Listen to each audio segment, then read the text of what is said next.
All right. How are you guys today? Pretty good. Not too shabby, can't complain. Diogo, this is the first time we do this together. And so the idea is we will discuss things sometimes related to season, but sometimes related to something else also. But usually the goal is for us to work together and use this opportunity to talk about things we don't have the time during the week, for example, and explore. Last week we explored the processes of discovery versus delivery with Victor, because this is what he had in mind. So I wonder if you have anything you want to work with us today. I just want to take one thing out of the way before we begin. This is going to be used as marketing material. Is that correct? Yes, but not not in any way we should think about what we're going to talk here in terms of marketing. It's imagine a reality show that we are actually being real. Okay. No, I just wanted to ensure that I haven't shaved for nothing. So. Okay. Diogo, you and I were we still are partner at Catarse, right? Is that right? Yes, as far as I'm aware. We are still partners. We've started many companies together in the past. In this time, we decided we still want to work together, even after all those experiences. It's cool, right? That's a very good sign. It is unusual, but it's very cool. It's a very good sign. Yeah, I love this. I use the opportunity we've seasoned to try and do things better than at the previous companies we had. And I know you also have a lot of experiences you don't want to live again, because we've lived through it all, right? And that's the nature of growing, right? Yes. What is the thing you don't want to live again at a company? Never ever. I would say, in general, being very broad strokes, and this is quite personal as well, because I know that some businesses will have this kind of situation just because of the nature of the beast. But I don't want to be woken up at 3 o'clock in the morning because there is an emergency going on something that has millions of dollars at stake, or worse, even human lives at stake, right? So I think I'm just not comfortable anymore sacrificing some comforts of my personal life on behalf of a business. That's a good one, and it aligns a lot with what we're looking for as a company, right? Felipe, do you want to take this and share a bit what were the insights regarding, let's say, quality of life versus emergencies, etc., in our founding moments? Because you remember it so much better than I. Sure. We had the few insights around that. We both agreed, okay, we're way past 30. Back then it was just past 30 for me. Now it's way past 30.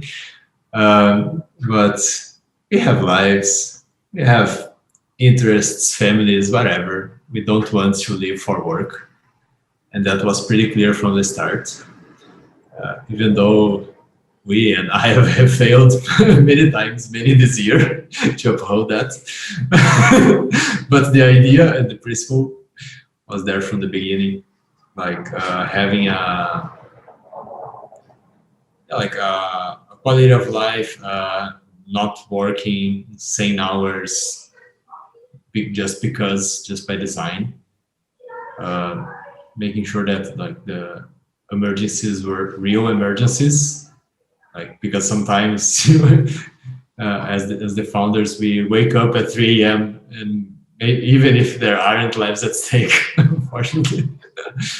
uh, but make it so that it's not by design. It's not the way that the business is supposed to run. It's like they are either failures in the sense of managing our own expectations, or like managing our own mental states versus actually having to manage emergencies because that's how the business works. Yeah, that's a good point. I think that like it's important to distinguish these two issues where like on one hand you have like a business requirement where something is running off hours, and you have these drastic emergencies coming on that don't depend on the team, don't depend on the company. It's just some external factor completely out of control. So this is one situation, which is usually, like, at least in my professional experience, this is very rare. Like there are some niche products, niche markets where you work that these kind of things actually happen. Or a But then you have pandemic, right? or a pandemic, yeah. Yeah. But there is another issue which for me is completely under our control, which is sometimes it appears under the guise of emergencies, but it's really corporate culture, which is this idea of, especially now where everybody's working remotely, or at least like many more are working remotely. Sometimes you just develop this idea that people will be always available, right? And this is, as I said, entirely under the control of the company and part of the corporate culture. And if you start from that premise that people are always available, of course, it kind of becomes a self-fulfilling prophecy, right? Because the expectation starts to be enforced, people start to become available more often, and your quality of life goes down the drain. And so that I find much more critical than the real emergencies. And the quality of the work goes down the drain, and the results goes down the drain, both for your clients and for your company, because it's not an actual trade-off between quality of life and quality of work and results. The trade-off is fake. That's why we always work together. Seriously, because so many people don't see this as a false dichotomy, but it is. As you said, these things are not a trade-off. They go hand in hand. Because if you're a founder, and sorry if I get a bit riled up with this, but it's an issue that touches me. No, that's great. We love it. It's very personal to me, because I had to deal with this so much in the past, and what I used to tell like founders and people who are like starting their own business, I used to tell them, listen, don't prepare for a sprint, prepare for a marathon, right?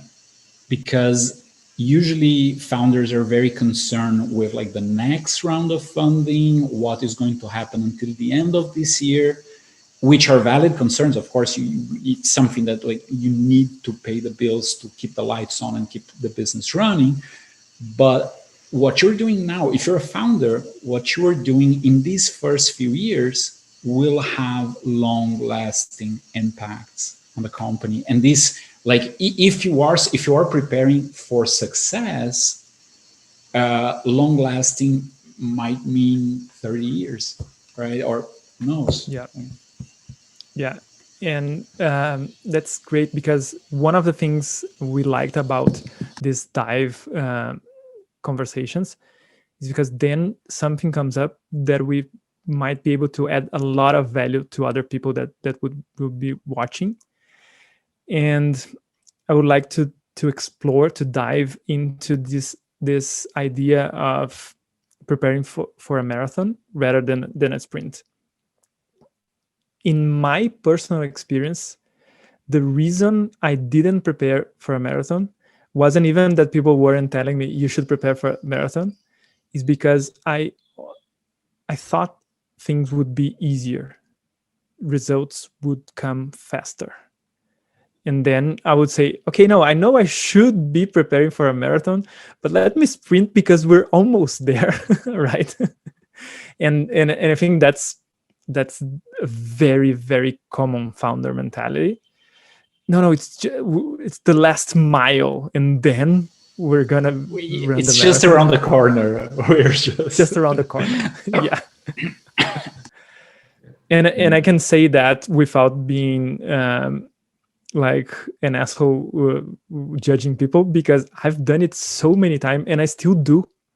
It's always underestimating the challenge that that makes me run as if it was a sprint. It is still the case. But of course, after a few startups where you, I don't know, you were expecting to exit in a couple of years, or at least reach financial sustainability, break even, or become profitable in a couple of years, and then you discover it would take you 7 years, 10 years. And in Catarse, the company we're still partners at, would it be, to be really profitable, will it be 12 years? Will it be 15 years? We don't know. We're still looking for the scale, in terms of Catarse, the scale that will bring the return over the investment. Of course, if you think about financial sustainability, we're very happy with the social impact and the cultural transformations we created with that company. But when I started Catarse, I literally thought it would become profitable within a year or two, and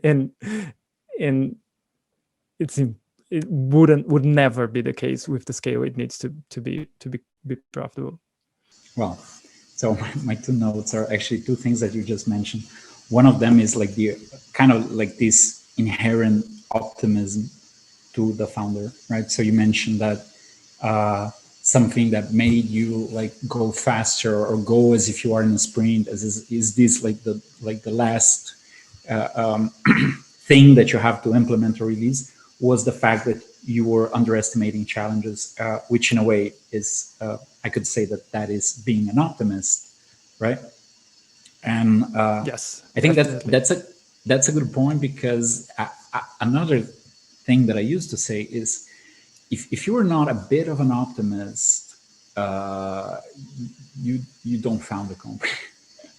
It's just like you need that is a trait of the founder that I in a way I think it's necessary, right? I definitely agree. Because if you focus on the challenges and on how hard things are, and like you just don't do it. But so another point that I took note as well, you were mentioning these things about like the time, and when you think that a certain milestone, like profitability, for instance, which is like kind of like one of the hottest topics when you open the company, right?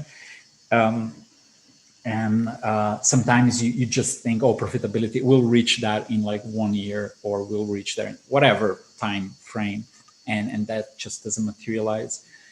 And then what I was thinking here is, it's important to understand these milestones, because even when you underestimate or overestimate the time frame, the fact is, if you have a successful business and a long-running business, these milestones will happen, and they will change the way that the company works. So it's like, I also use another analogy here, which is like our own life as humans, right? I mean, you kind of know that, okay, let's say I'm going to graduate high school, right? You have an idea, right? I mean, it might not happen, but let's you usually hope that will happen. The milestone is there. The milestone is there, yeah. And it might take a bit longer, or it might not, but it's important that when it happens, you are ready to like mark that milestone and and change things accordingly, right? You're not going to graduate high school and continue going to school and continue studying like high school subjects, uh, and at the same time, you're not also saying, okay, I'm done with high school, like that's it for me, like life is over, right? I mean, this is as far as I'll go. So there is this balance, right? You have to be looking for what is the next step, not dwelling in the past, but also not going too far ahead, not biting more than you can chew. Sorry, a bit too preachy. I know I can get a bit too preachy, and I apologize. Not at all. I think when it comes from experience, it doesn't sound preachy to me, at least, because at least I know you've walked the talk, so it doesn't feel like it. Let me try to touch on the idea of the optimism of the founder that you brought. Um, being an optimist is, I definitely agree that is a necessary condition to be a founder. At least you have to have one founder that is an optimist in the mix. And it is both a curse and magic powers, right? Because you being an optimist and being having an entrepreneurial spirit will make you not listen when people tell you you should prepare for a marathon or whatever. You will not listen to people when they tell you, when they give you advice. And that's what allows you to create something new, because you shouldn't listen to the status quo when creating something new. At the same time, it's your biggest curse, because it means you're necessarily going to live an adventure that, from at least one aspect, other people have lived, and you could learn from them. So you're cursed to not listen sometimes and go your way and think and have to learn from experience. But you have the magic power of saying, okay, nobody is doing this. Does this mean I shouldn't do it, or does it mean I should do it? It means I should do it. Well, everybody is thinking you shouldn't do it. That's a very tricky question, because like the answer is never obvious, and like sometimes people think, oh, because you're saying that is just like a way of saying that, oh, most people think that you should not do it and they're wrong. But I think that what happens is they might be right. Sometimes, like there will be moments and where you'll see, oh, this sounds like such a great idea. Why haven't anybody done this before? And sometimes you just struck gold, and yeah, it's just something that didn't occur to anyone, and you can go and be the first one. But several times when you dig a bit deeper, and if you do like a good market research, you'll understand, oh, that's why nobody has done this. Because sometimes it makes, for instance, it makes technical sense, but it doesn't make like you cannot business sense. Exactly, that doesn't make business sense. You cannot make a sustainable business out of like some like technical solutions, right? Yeah, but I would like to challenge that idea. I don't think you ever get the answer directly from research. I think what you get from research. Imagine I want to start I don't know, a hot dog place, and I do a research that says, okay, there are too many hot dog places in my town. What I can learn from it is either I should not start the hot dog place, or I can learn that I should do it so differently, maybe create the most expensive and fanciest hot dog place in town, that the fact that there are many places mean there's opportunity, there is a market. So in the end, at least for me, it comes down to the need to see through or not. Do you feel the need, an actual need to see it through, to make sure you are the person testing this hypothesis? Not only someone should test this hypothesis, it needs to be me. Why? Because yes. Yeah, that's a good point. I think like as long as you've done your research and you're stepping into it like with this awareness that like, oh, I'm doing this because like I believe I have this differential or this or something different, and and people will want to pay for that, right? Um, I think yeah, you make a great point. Like it's also a matter of like you wanting to know that is your mission. Yeah, at least for the time being, right? Because I felt some things I felt were my lifelong mission, and they were for a couple of years, and then I found other lifelong missions. But yeah. Like I feel like if you're curious about something up to the point that where you want to do something about it, like you actually are interested in the hot dog markets, you actually are interested, and we can't know where curiosity comes from, it just comes. So if you want to do something about it, I think like it's a waste not to research and not to learn everything you can, just because like if you are into something, even if it's a hobby, you naturally want to know more about it.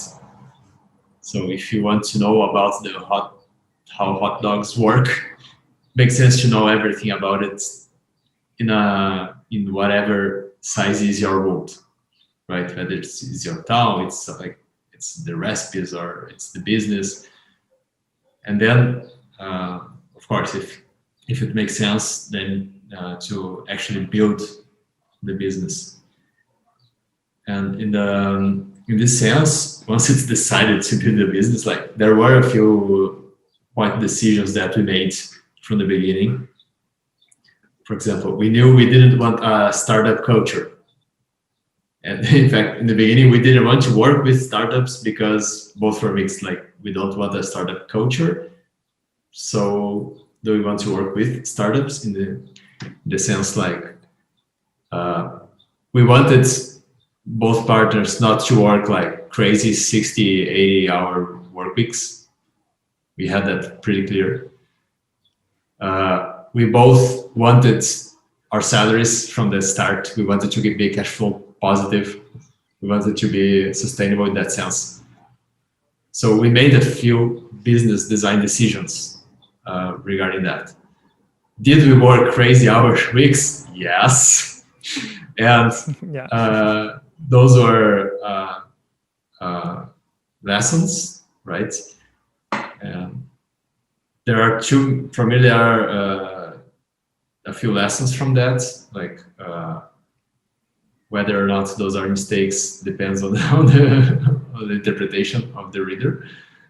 But like, for example, until very recently, we just had the habit, us as the founders, of just, yeah, it's a holiday, let's just keep working on the holiday. We didn't tell that everyone on the team had to work holidays. We just, we ourselves, yeah, we'll be here. The implicit message that passes, or it can be said that the implicit message that passes is, oh, they are working holidays, they are here. Okay, I need to do that so too. And that happened for over 2 years until very recently. And also, what message do we pass? So what message do we pass when we are working holidays as the default? What messages are we passing when we do rescues on projects? and how we approach those emergencies, whether or not the emergencies are real, how we approach adding more hours, how does that reflect on the team, both as taking the power away from the team, so that, oh no, when things go wrong, we solve it and not the team. And in some cases, that makes a lot of sense. Like for a junior team, it makes a lot of sense to take the responsibility away from them. On a more senior team, it's complicated. We have to really balance and really be careful with how to handle this, right? So it depends. It's not one behavior catches all. So it depends on the, like, once we reach the milestone, okay, of the company needing to be less centralized. Okay, we can't do rescues. Things take more time, but decisions need to be made. But we need to talk more. How does that fit with the plan? How does that fit when we actually need to do incisive action immediately? Right. How does that fit with our original plan? How does that fit with the milestones we are trying to reach now? Yeah, I think one of the things that you mentioned there that is like super important, at least like for me when I'm working in companies, is that whatever the founders are doing, or my immediate boss, or the CEO is doing, like, it's not so much. I mean, sometimes it's not only about how important the decisions are, right? Or if it is the right or wrong decision, but it's that these people, if you are in these positions, like the spotlight is on you, and the impact of your decision is not only like the immediate result of the decision, but it's how people perceive what corporate culture you're creating, right? And as you mentioned, the thing of like the implicit message, right? So if I go, like if I'm working off hours and I see that, oh, the management team is here on like Friday 9 o'clock, so I guess this is the status quo, right? And we are social creatures. We make this kind of inference all the time, whether we want it or not. Like it's very intuitive. It's very instinctive. So anyway, I think that's a very good point. One point that I think is related to what Felipe was saying is it's related in a sense. I think it's a consequence of the exploration Felipe was narrating to us. Is a change that we are making. I think we're still in the making, to the company's mission, actually. And when you have something the company mission level, and you actually believe that that's your mission, and you actually act on it, you will influence everything accordingly. I think we still have, because we haven't written a new mission. Maybe we should right now. Maybe we should do it. But we set on our mission something like, we are here to enable non-technical founders to be successful, create successful startups without a technical team. And that's still great. But we said we would do that by delivering software an order of magnitude faster than the market, than the competition, and creating a wow experience all along the way. And once you reach some milestones, like in size, you understand that at least in the short term, at least without proprietary technology that allows us to do that, we cannot be an order of magnitude faster than the competition. And even though it's desirable to be so, having that on your mission makes the whole team try to be fast, which was great at the beginning, by the way, because that's how we like earned the trust of people that didn't have any reason to trust us before, because they didn't know us. We were real fast and delivered stuff that was really good, really fast. But right now, we're not only cannot go as fast as we could before, but we don't want to, because we actually want to bring more value. And speed is one way of bringing value, but there are other ways of bringing value that are more profound. And that doesn't mean speed is not especially agility, it's not a value of the company, but it's not the mission or the vision for the company. The vision is to enable non-technical founders to create successful startups without needing an internal technical team. Why speed? It made sense before. It doesn't make sense right now, and it's not feasible right now to be the fastest, because we also want to be the ones who think it through. Like, if you want to think it through, you won't be the fastest. Yeah, although sometimes this goes into that false dichotomy route where, yes, like by doing things, by thinking through, sometimes you end up working less in the long run, right? I mean, I'm not saying that's always like this. Like, you can get something like very, very quick and release something that like cannot be extended at all, and it's just a house of cards. Yes. But I've seen long running products. Sometimes you put a bit of more investment up front, and you end up working less. It's important to mention that in the view, I think, of most of our clients, our development is pretty fast. The thing that started happening is that we realized that the products, the businesses needed more time to curate ideas, to mature ideas. They needed us more to bounce design ideas, to see, like, to make more mock-ups. Like, we needed more of that, and the way they needed that help to decide what to build, and then we build fast. But without that, like, when we started, okay, let's just build fast without creating that clarity, we started saying, hey, we are not building the right things. We're just, why are we rushing? It's funny. This just reminded me of a.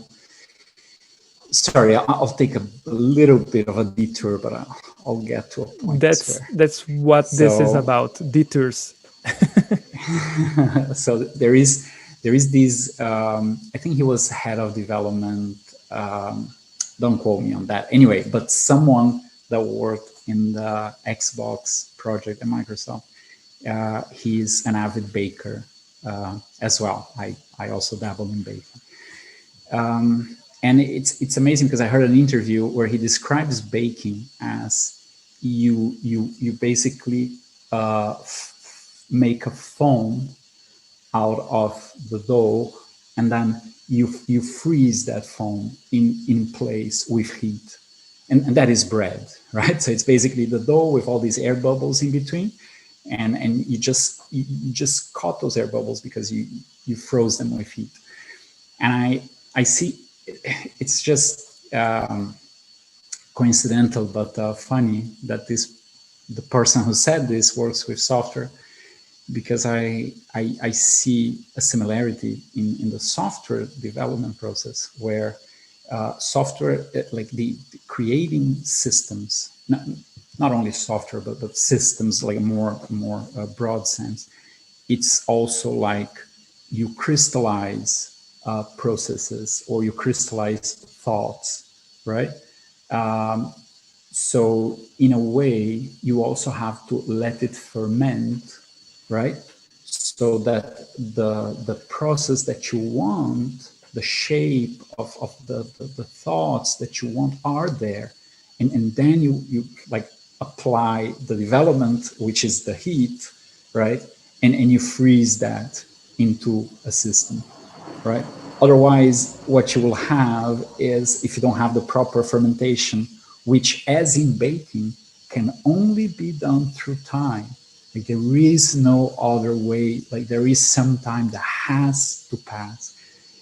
And I think the similarities, although it is kind of like humorous, like they're not coincidental. I think they're tied to the complex nature of both baking and system development.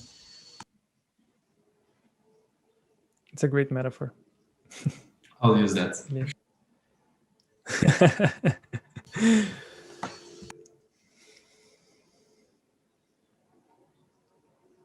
And one other aspect that's really interesting in our company's development is